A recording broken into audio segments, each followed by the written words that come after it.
अस्सलामुअलैकुम। अबरार रशीद आपकी खिदमत में एक मरतबा फिर हाजिर है और हमेशा की तरह आपसे वही दरख्वास्त कि अगर अभी तक आपने चैनल को सब्सक्राइब नहीं किया तो इसे सब्सक्राइब कर लें। जो घंटी का बटन या बेल आइकन है ताज़ा तरीन वीडियोज़ की नोटिफिकेशन के लिए उसको भी क्लिक कर दें। आपका बहुत बहुत शुक्रिया। यूएई ने 5 अगस्त से अपने रेजिडेंट्स को यूएई में आने की इजाज़त तो दे दी है, लेकिन मैं समझता हूं कि ये मीठी गोली भी है और कड़वी गोली भी है। अब मैं अभी एक्सप्लेन करूंगा कि ये मीठी गोली क्यों है और कड़वी गोली क्यों है। मीठी गोली इस तरह कि लोगों को ये तासुर दिया गया कि शायद अब फ्लाइट्स खुल गई हैं, ऐसा हरगिज़ नहीं है। फ्लाइट्स बिल्कुल नहीं खुली।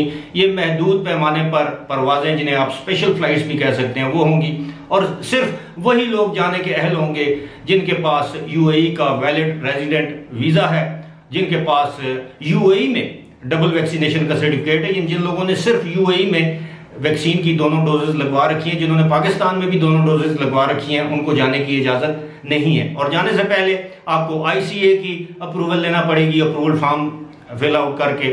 उसके बाद आपको दुबई का GDRFA का अप्रूवल फॉर्म फिल करना पड़ेगा और उस पर मैं अलग से दोनों की वीडियो बना चुका हूं।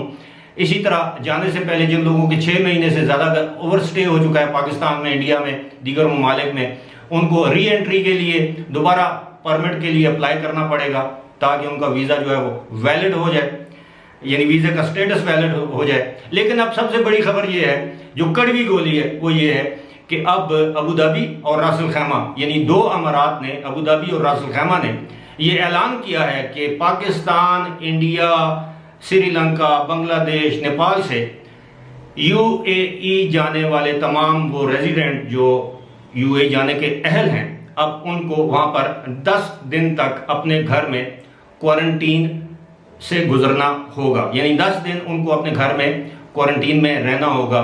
करंटीना या क्वारंटीन आप समझते हैं। और इस दौरान आपको आपके बाजू पर एक ट्रैकिंग डिवाइस लगाई जाएगी जिससे आपको ट्रैक किया जाएगा कि आप वाकई घर में मौजूद हैं या घर से बाहर निकले हैं। 10 दिन के बाद आपको एक मरतबा फिर PCR टेस्ट करवाना पड़ेगा।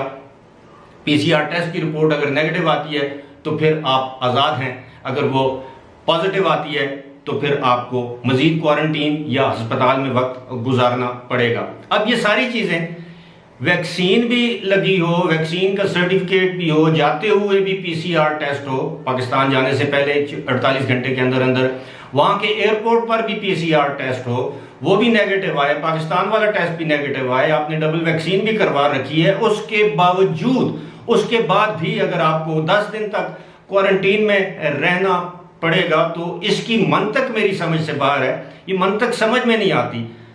या तो फिर आप टेस्ट वेव ऑफ कर दें। अगर टेस्ट आपके नेगेटिव आ रहे हैं पाकिस्तान से भी, यूएई में पहुंच के, अबू धाबी या रास अल खैमा पहुंच कर भी अगर आपके टेस्ट नेगेटिव आ रहे हैं, आपने डबल वैक्सीन भी करवा रखी है और वैक्सीन भी यूएई में लगवाई है, वो वैक्सीन लगवाने के बाद महीना 2 महीने गुजर भी चुके हैं, तो फिर क्वारंटीन की जरूरत क्यों महसूस होती है? इसलिए मैं कहता हूँ ये कड़वी गोली है। बुनियादी तौर पर उन पर प्रेशर था बहुत से ममालिक की जानिब से। उस प्रेशर के बाद उन्होंने ये फैसला किया है कि चलें, कितने लोग होंगे जिन्होंने यूएई में वैक्सीनेशन करवा रखी होगी, उन लोगों को इजाज़त दे देते हैं, क्योंकि लाखों की तादाद में ऐसे लोग हैं जो इस वक्त इन ममालिक में, जिनका मैंने नाम लिया, Pakistan, India, Bangladesh, Sri Lanka, Nepal, Nigeria, south Africa, Uganda वगैरह में मुकीम हैं। अब ये लाखों की तादाद में जब लोग आएंगे, एयरलाइंस पर दबाव बढ़ेगा, एयरपोर्ट पर दबाव बढ़ेगा, वहाँ के एयरपोर्ट्स जो हैं बड़ी तादाद में मुसाफिर जाएंगे। लिहाजा उन्होंने सोचा कि जी स्टेप बाय स्टेप, कदम ब कदम इन लोगों को इजाज़त दी जाए, इनको इतनी मुश्किलात में उलझाया जाए कि बड़े चंद मखसूस लोग, लाखों में से हज़ारों लोग वापस जाएंगे। अल्लाह अल्लाह खैर सला। मैं समझता हूँ कि वहाँ की हुकूमत को इस फैसले पर, यानी अबू धाबी और रास अल खैमा की हुकूमत को इस फैसले पर नज़रसानी करनी चाहिए, क्योंकि ये फैसला मेरी समझ से बाहर है।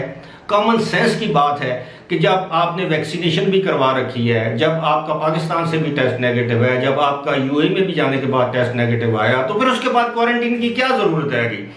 यही है कि लोगों के पैसे ज़ाया करवाएं, लोगों का वक्त ज़ाया करवाएं। चाहे मरता क्या न करता, जिन लोगों ने जाना है, जिन लोगों की मजबूरी है, वो तो इस क्वारंटीन को भी कबूल करेंगे, बशर्ते कि वो लोग वहाँ पर जा सकें, बर वक्त जा सकें, क्योंकि 2-3 महीनों से ये लोग फंसे हुए हैं। इंडिया के केसेस में 24 अप्रैल को पाबंदी लगी थी पाकिस्तान के केस में, 12 मई को पाबंदी लगी थी, 24 अप्रैल से 24 मई, 24 जून, 24 जुलाई, अब अगस्त की भी 24 आने को है। इसी तरह 12 मई से 12 जून, 12 जुलाई, अब 12 अगस्त आने को 3 महीने पाकिस्तान के हो गए, 4 महीने इंडिया के हो गए, तकरीबन पौने 4 महीने, पौने 3 महीने।